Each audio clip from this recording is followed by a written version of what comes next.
Mr. Johnson. Good evening, everyone. Thank you all for being here. We're going to close that door so it's not as loud.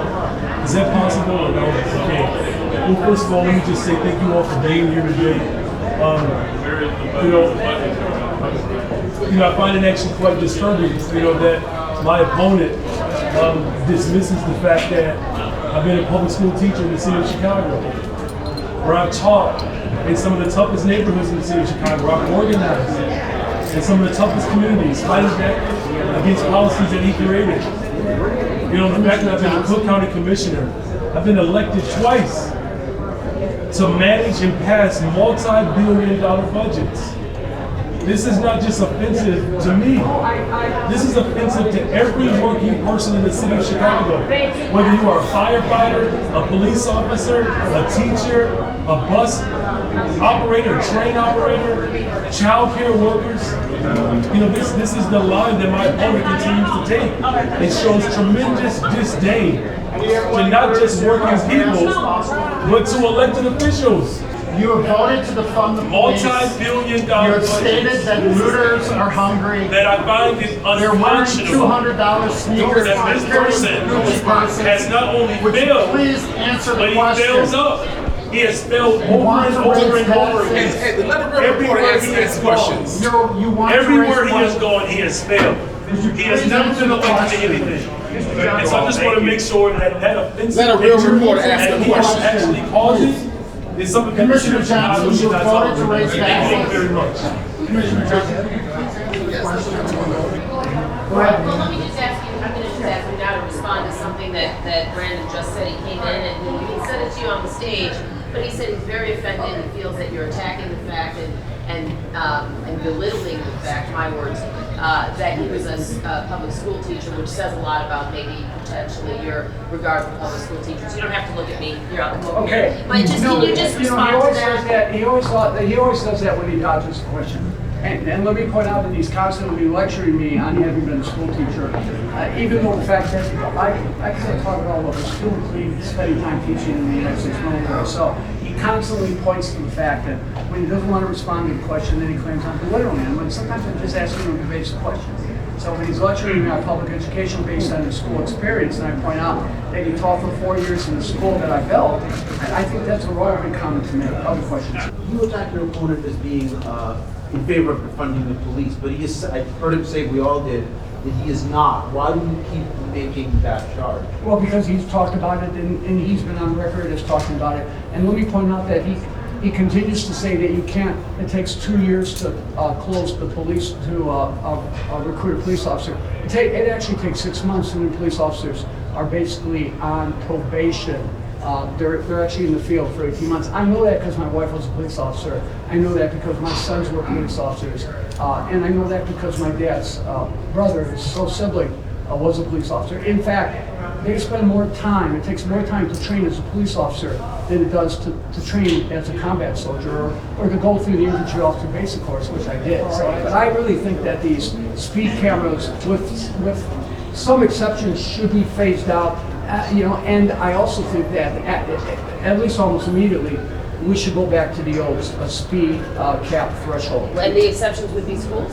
Well, clearly the exception has to be schools, particularly during school hours and school days. But again, I think we need speed cameras and red light cameras and things like that. I mean, these cameras and the fees and the fines that are levied are just punishing the working poor most, and it's really having a devastating impact on poor communities overwhelmingly Black and Latino.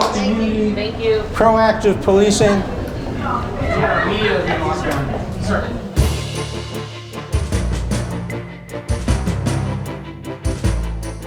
Welcome to Public Affairs. Look, if you're watching this show on cable, tomorrow is the election.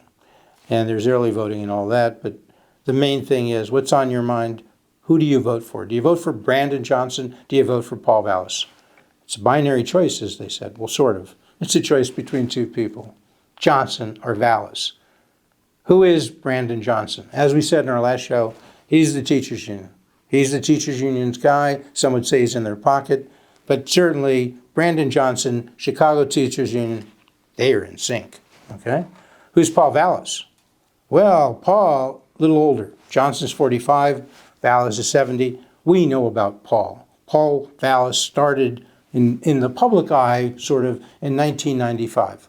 What is that, about 28 years ago, when he became the face of reform at the Chicago public schools, the human face on that.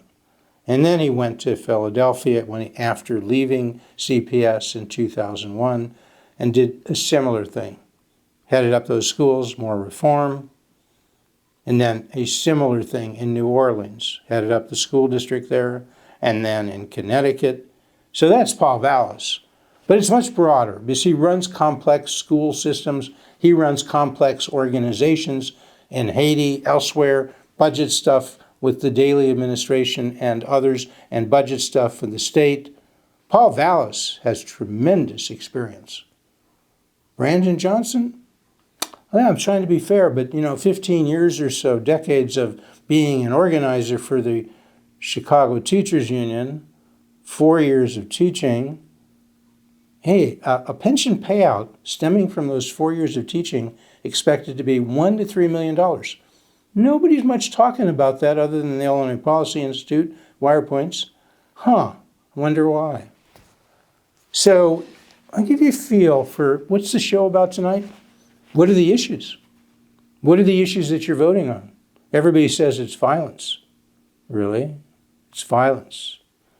What else?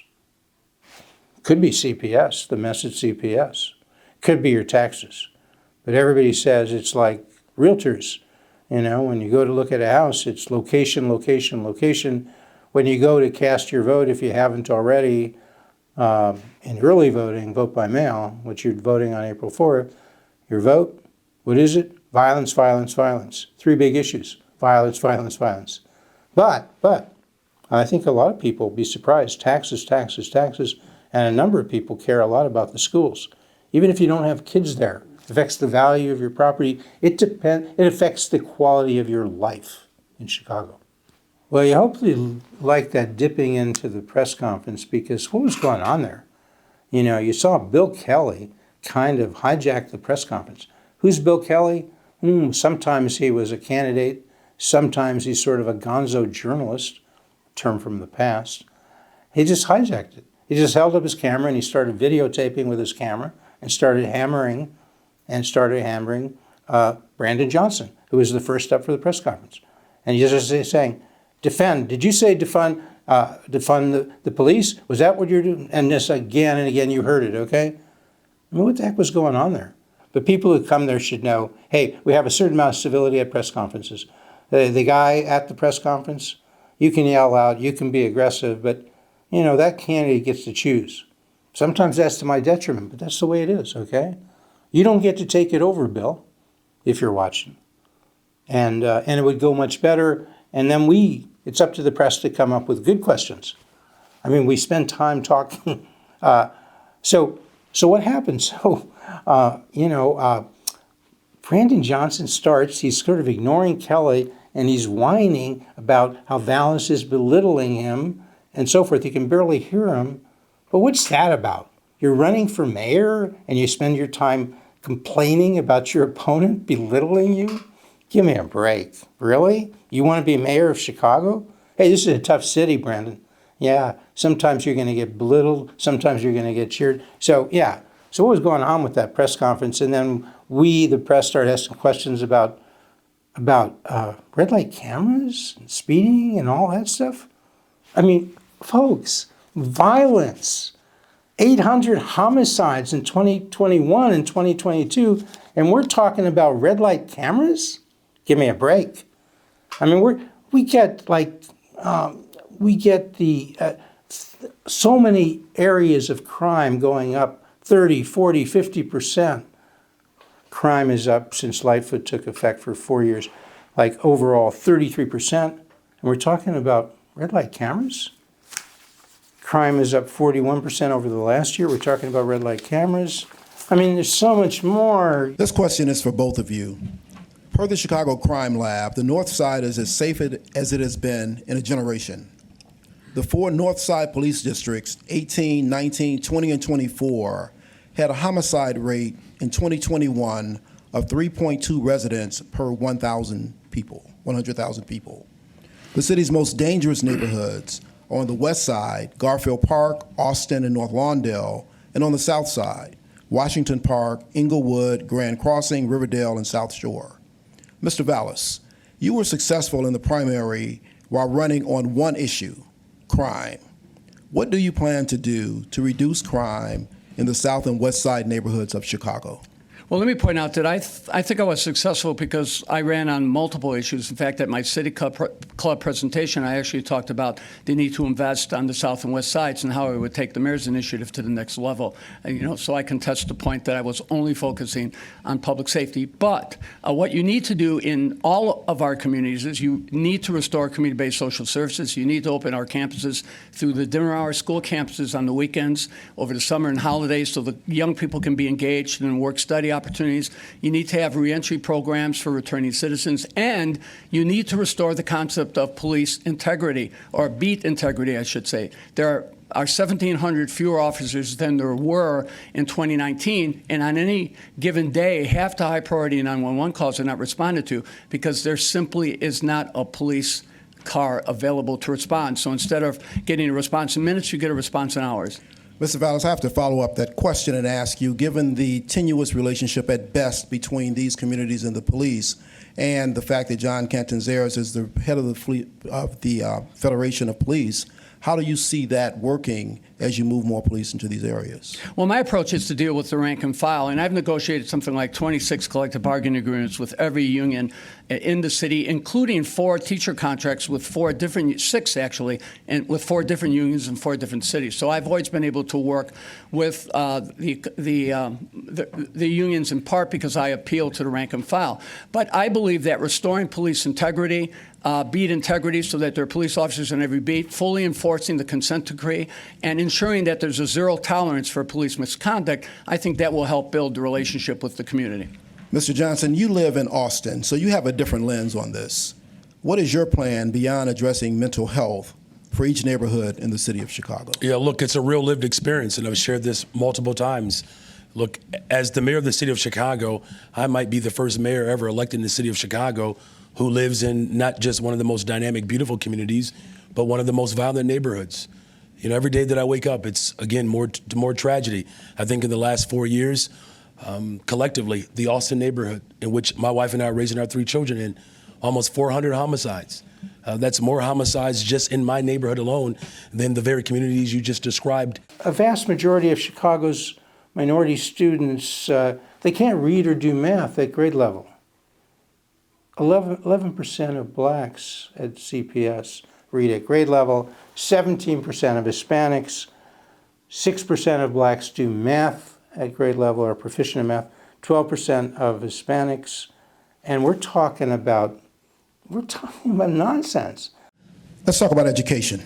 All of us are familiar with that.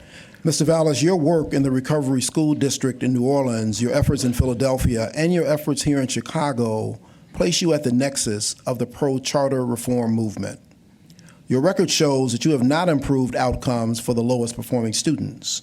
What are your plans to improve the educational outcomes for all children in Chicago public schools? So let me point out that that's absolutely false. Not only did we increase test scores in both language arts and math in Chicago for 6 consecutive years, and let me point out we only opened 15 charter schools, but in Philadelphia, over a period of 9 years, including my 6 years that were there, we tripled math scores and double reading scores, and that was across all demographics. You can look at the state data, and it shows that. In New Orleans, where I basically walked into a district where 110 of the 120 schools in New Orleans were either completely destroyed or the buildings were uninhabitable, I literally had to build a district from the ground up. I had 90 days to build 22 campuses with the Army Corps of Engineers and find 700 teachers. That district led the state in academic improvement for, I believe, 6 to 7 years. So the bottom line is all 3 districts had phenomenal growth. Mr. Vallas, let me follow up to that question, because if you look at it, if you're starting at 0, then the growth is easy. when we do the math, that's how that works. But when we talk about what the actual educational outcomes for these children were at the lowest rung, those were not improved. Can you address what you will do to improve the educational outcomes for for all children in Chicago public schools? So let me point out that that's factually incorrect. Let me please ask you to focus on the last part of that question. What will you do to improve the outcomes for all children in Chicago public schools? So let me tell you what I would do. First of all, I would radically decentralize the funding for the schools, because right now they're spending $30,000 per child, and only 60% of that money is finding its way into the local classroom, number one. Number two, I would restore the concept of community schools, where the schools are open through the dinner hour, on weekends, over the holidays, over the summer, and we would invite park district programs, faith-based programs. We would invite both the trades and the unions, and I've talked to all 26 of the unions about providing the work-study programs for the students. So what we would do is we would be able to keep the young people fully engaged. And what I would do with the alternative schools or the buildings that are vacant is I would take full advantage of both state and federal law that funds the opening of adult ed and occupational training centers, because we have a huge population, 18 to 25, that are either not in school or they are unemployed. Thank you, Mr. Vallas. Thank you, Mr. Johnson. Let me ask you another question about education. You are not in support of selective enrollment schools nor charter schools. Explain why or why not do you see the value of specialized learning? Well, I've never said that I'm not in support of selective enrollment. What I've said is that many families have to go through the arduous task of applying for a system that should be free. Look, as someone who is raising children in the city of Chicago, I can tell you that there are countless parents who are frustrated that their children do everything that they're supposed to do. They apply for a school district, and then the school district sends an email back saying that their kids are ineligible. I am running to become the next mayor of the city of Chicago to make sure that we're investing in every aspect of a child's development. And every school should look like a selective enrollment school. We have to end that stratified system to make sure that education is a guaranteed right. Under my administration, we will do that. And then, and then we have somebody saying, oh, Johnson has said he doesn't really want to defund the cops. So why are we asking? Well, sir, because we have a tape of Johnson saying, hey, defund the cops, defund the police, that's not merely a slogan, that's a political goal, sir. That's why the media are asking about it. I mean, come on now. We have to be grown-ups. We have to be grown-ups in the media. We have to guide this. This is an important race, okay? Mr. Johnson, this question is for you. On multiple occasions, you've spoken on the topic of defunding police. In 2020, you said, quote, defunding this failed system of incarceration and policing was not just admirable, but necessary, end quote. During a town hall called Police Free Future, you commended defund organizers for, quote, an agenda that actually can transform people's lives, and said, quote, removing ourselves away from state-sponsored policing. That is commendable. As far as redirecting funds, if we look at your record, you introduced a resolution and passed it with the support of others to redirect money from the sheriff's office to other areas. So first, this is a multi-part question. The first is just a yes or no. Do you acknowledge making those recorded and documented statements, yes or no? I'm not going to defund the police. If you could answer the question, though. Yeah. Do you acknowledge making the statements that I just read by quote, yes or no? What I've acknowledged is the fact that there are people who are incredibly frustrated. Mr. Johnson, if I could get you back to the question. Yeah, of course. It's solely yes or no. Do you acknowledge making those statements? Look, you've already quoted. What I'm saying is, though, so you is that it acknowledge provides making those some statements? Of course, I'm acknowledging it, but I want to make sure that we have context to that. I want to give you the opportunity to answer the question, but I just want to move on to the next part of it. So acknowledging that you made those statements over a course of not just months, but years, commending them, there was a period of time where you wanted to redirect money away from Chicago police to the tune of $150 million. Just within the last 24 hours, though, it seems that there was an about face, and now you're saying you're not going to take a penny away. How do you reconcile those two differing positions? They're not differing positions. I never said we're going to take money away from the police. The $150 million was not redirecting the funds away from the police? Directing it towards implementing the consent decree. Directing those dollars to make sure that we hire and train and promote 200 more detectives. To make sure that we are implementing the laws that are on the books, like our red flag laws. I've never said I was going to cut the police budget. Now, the press has said it because, look, I get the agenda of the Republican Party.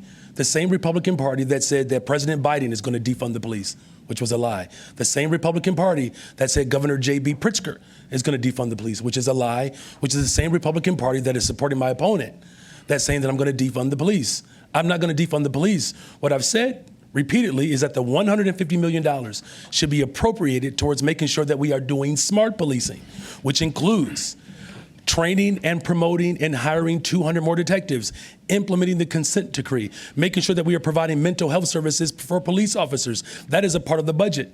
What does Vallas say?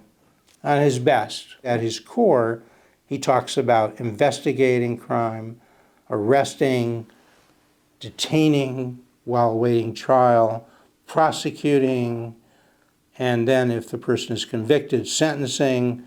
And that's how you control crime. When criminals start realizing we're treating them as criminals, not as victims, and we're trying them, and when they're convicted, they're going to do some serious time, they're not going to get probation and get off.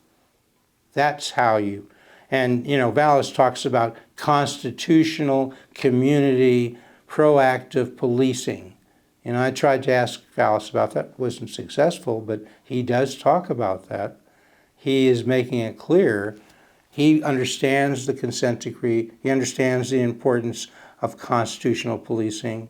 You can be aggressive within the law and within the Constitution and let criminals know you're going to go after them legally and you're going to try to get your arrest rates up from 5 to 10 to 15 to 20 to 30%, because that's how you start getting criminals to back off when they realize they may get caught, or it's a high probability, they may get sentenced, they may pay a price. And guess what? Then the carjackings stop. The carjackings that go from 600 in 2019 to 1,800 2 years later, a 200% increase. That's how you do it. I mean, and Vallas has kind of said that. Brandon Johnson, not so much. It's always about the consent decree. That's important. But I don't think the consent decree is the way in which you get crime to go down. It is something you want to do, but you got to have community policing. You have to have cops in the district, on the beat. You got to have them so they can respond, so you don't have 400,000 calls go unattended to. When people call, there's a crime going up. I mean, do I have to say this? Why aren't the candidates saying? Well, Vallas is saying it some of the time. I don't hear it so much for Brandon Johnson. I mean, this is the gist of it. I mean, if you want to know who Brandon Johnson is, somebody should be saying to him, I don't think I've heard it anywhere. Is there a conflict of interest, sir? I mean, you've been sort of organizing, not sort of organizing for the Chicago Teachers Union for decades. You're going to negotiate the contract with them? Weren't you doing that on the side of the Chicago Teachers Union in 2019 when Lightfoot was there and she gave them a 25% increase over 5 years? What's that, 5% a year? Inflation then was 2%. She gave them a 5% increase a year for their teachers, brought them up to an average salary currently, or in 2024, of $100,000. What are you going to do, Brandon? Are you going to be on the other side of the table, or are you going to be cheering on your friends of the teachers union? You're still getting a paycheck. You've been getting a paycheck. They gave you millions of dollars to get you there. You're going to tell us you don't think you owe them anything? Give me a break. I mean, I think you got to explain that. Maybe you can explain it in the next few days. Because if the union argues, oh, we're at 6 or 7% inflation, and last time we got, with 2% inflation, a 25% increase, I guess they may want a 50% increase. Can you afford a 50% salary increase for teachers over the next 5 years? Can you afford the property taxes that go with that? I mean, Johnson said no increase in property taxes. Yes, a hotel and motel tax. Yes, a jet fuel tax. Yes, possibly a commuter tax, even though he denies it. Sounds like he said an income tax increase. Can you afford all of that? Really?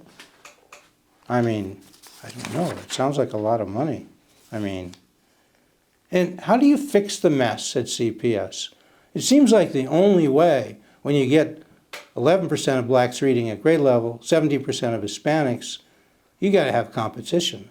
You got to have these folks say, hey, if we don't perform much better, and 90% of the school is minority, 90% essentially are not learning how to read, we lose the students. We lose our jobs, we lose our money, and that's tough. It's not nice, but do you want to have another and another generation of failing students? We got to teach our kids how to read. We can't go decades without doing that and pretend and say, Brandon, it's fine. Everything's fine. What are they talking about? Because, Brandon, I don't hear you talking about it. And when I raised it with you, you said to me, you said, oh, Mr. Berkowitz, you want to blame the parents and the kids for their poverty? No, I want to blame you. You organized the Chicago Teachers Union. They run the CPS. We all know that. So if I can't blame them, who do I blame? We're spending $28,000 per kid per year. Some say $30,000, and you say we have to invest more. You say we got to apply and get another $1 billion into it. $28,000 isn't enough? Give me a break. You're a former teacher. I'll go one-to-one with you. I'll be a teacher in a classroom. You'll be a teacher in the classroom. Let's see who can teach the kids how to read. I guarantee you, I can do better than 11%. I don't care whether they're black, white, green, blue, Hispanic. I guarantee you that. Better than 11%. Will you give me that guarantee? I will not blame the parents. I will not blame the kids. I will not say, oh, the predictor of student performance is the family and the economic status. And until I take families who are earning $30,000 and make it $200,000, I can't do anything? That is a disqualifier to be mayor of the city of Chicago. I'll just say it. Anybody who believes that, my view, shouldn't be mayor of the city of Chicago. Because you are responsible for the police functioning, you are responsible for the school functioning, you are responsible for low taxes, you are responsible for the economy, you're responsible for business, for too much regulation. When you run a complex organization, Mr. Johnson, you are responsible for everything, right? Mr. Vallas, same thing. You come here and you do this for 4 years and you don't perform, out you go. We should do that every time, every time. If people don't perform, all those people who are working here in the city of Chicago, they either perform or out they go. Look, I either perform. If I can't give you your values worth for 29 minutes, for 39 minutes, out I go. How's that? We restore a new thing, a new idea. We are now woke. I am trying to awake you. What am I trying to awoke you to? Excellence, meritocracy. What am I trying to awaken you to? I know that's a word we shouldn't use, but it's still a perfectly good word. What am I trying to awaken you to? A meritocracy, competence, excellence. Not, is somebody a Republican? Okay, they're terrible. Is somebody a Democrat? Oh, they're terrible. No. Do they want to pursue excellence? Are they competent? Are they skilled? Do they deliver? That's what I want to hear from you, Mr. Vallas. That's what I want to hear from you, Brandon Johnson. All right? You got your marching orders? Go out there and vote. Do everybody proud.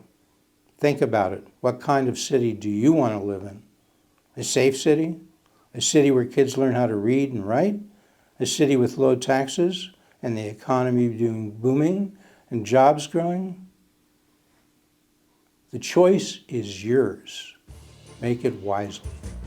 And you come back next week and every week to Public Affairs.